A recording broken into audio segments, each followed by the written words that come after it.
Hello friends, स्वागत है आपका हमारे इस यूट्यूब चैनल पे।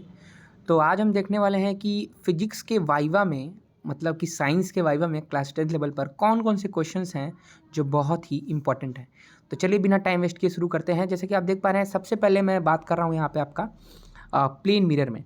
तो प्लेन मिरर में आप पहला क्वेश्चन देख पा रहे होंगे। प्लेन मिरर का पहला ही क्वेश्चन है कि प्लेन मिरर का फोकस कहाँ होता है। तो बहुत ही आपको सबको पता होगा, ये बहुत आसान है। प्लेन मिरर का जो फोकस होता है वो इन्फिनिटी पे होता है।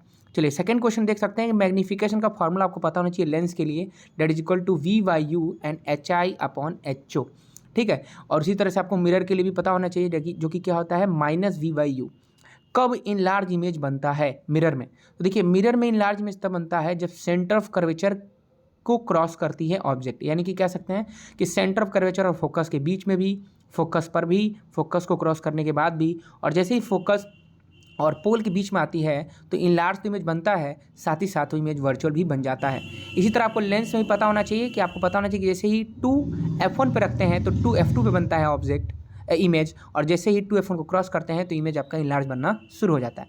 चलिए देखिए, कॉन्वेक्स मिरर का मैग्नीफिकेशन हमेशा 1 से कम आता है। क्वेश्चन नंबर 7, मैग्नीफिकेशन 1 का मतलब क्या होता है भाई साहब? देखिए, अगर मैग्नीफिकेशन -1 है, इसका मतलब कि size of object is equal to size of image है, और जो ये ऑब्जेक्ट जो आपका इमेज बना है ऑब्जेक्ट का, वो आपका रियल है जब नेगेटिव है, और पॉजिटिव तब होगा जब वो क्या है कि दोनों बराबर हैं, है ना। बराबर होने के साथ साथ इमेज कैसा है? वर्चुअल, यानी कि इरेक्ट है। मिरर और लेंस में इमेज का पोजीशन आपको पता होना चाहिए कि कहाँ रखने पे इमेज कहाँ बनता है। अलग अलग मीडियम में लाइट की स्पीड, जैसे आपको पता होना चाहिए कि वाटर में लाइट की स्पीड 2.25 × 10⁸ मीटर पर सेकंड, और ग्लास में 2 × 10⁸ मीटर पर सेकंड होती है। ठीक है, ये दोनों कॉमन है।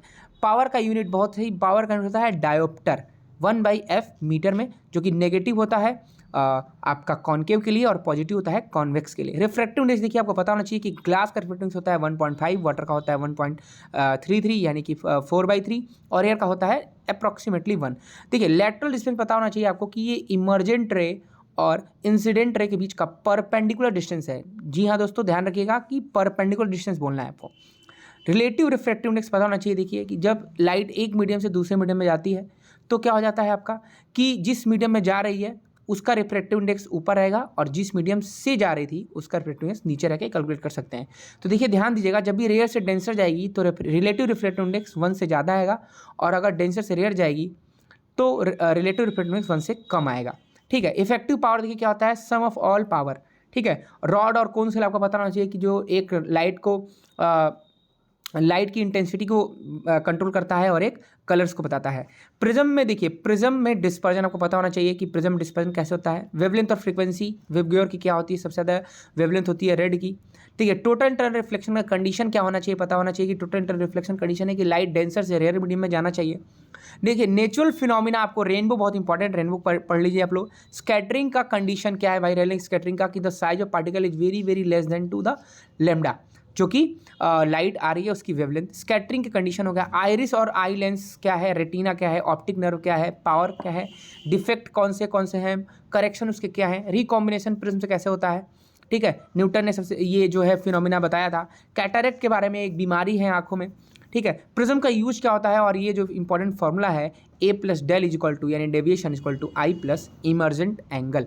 चलिए इलेक्ट्रिसिटी फटाफट देख लेते हैं। चार्ज क्या है ये पता होना चाहिए। चार्ज का यूनिट क्या है ना। चार्ज का यूनिट जो है आपका कि कूलाम होता है। इलेक्ट्रॉन पर चार्ज क्या है भाई साहब? -1.6 × 10⁻⁻19 कूलम। एक कूलाम में कितने electron? 6.25 × 10⁻18 electron. Total charge in body क्या होता है? ±ne के बराबर, Q = NE। चार्ज की प्रॉपर्टी और quantization of charge. Charges are the always integral multiples of electron. Current क्या है? देखिए, करंट की छोटी यूनिट यानी मिली एम्पियर, माइक्रो एम्पियर, उससे बड़ी यूनिट जो भी है ये सब आपको पता चाहिए। 10⁻³ मिली, 10⁻6 माइक्रो। करंट क्या है? चार्ज के बीच में रिलेशन क्या है? I = Q/T। पोटेंशियल डिफरेंस उसका यूनिट वोल्ट होता है। कैसी क्वांटिटी है भाई? ये स्केलर क्वांटिटी है।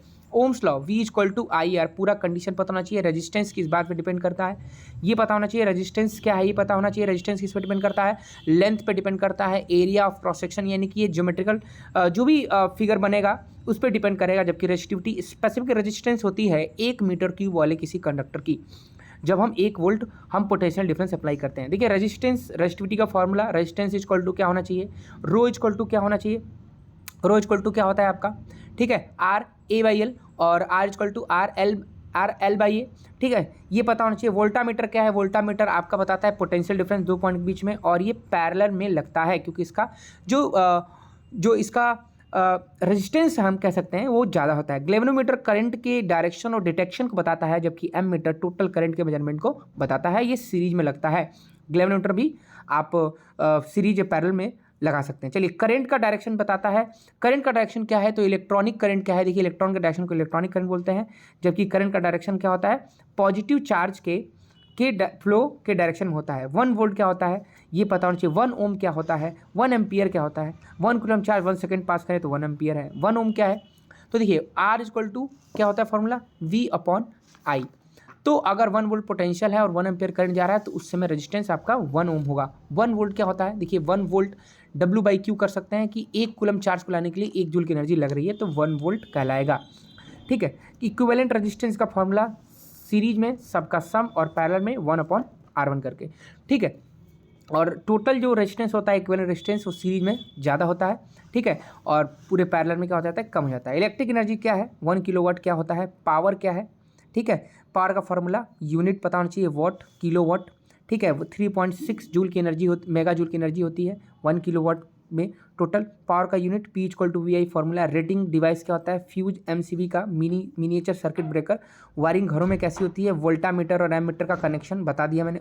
ओमिक कंडक्टर जो होता है वो क्या होता है? ओमिक कंडक्टर जो ओम्स लॉ को फॉलो करे, स्ट्रेट लाइन इसका ग्राफ बनता है। नॉन ओमिक कंडक्टर जिसका एक्सपोनेंशियल ग्राफ बनता है। हीटिंग इफेक्ट किस किस बात पर डिपेंड करता है? हीट I²RT, ठीक है। डिपेंडेंस फार्मूला अलॉय जो कॉन्स्टेंटन है, मैंगनीन वगैरह है, नाइक्रोम है, ठीक है। उम्मीद करता हूँ आपको अच्छा लगा और इस 6 मिनट में मैं आपको बहुत सारे क्वेश्चन बता दिया हूँ। मिलते हैं नेक्स्ट जो भी हमारे लेसन है उसके कंसेप्ट के साथ। तब तक के लिए थैंक यू।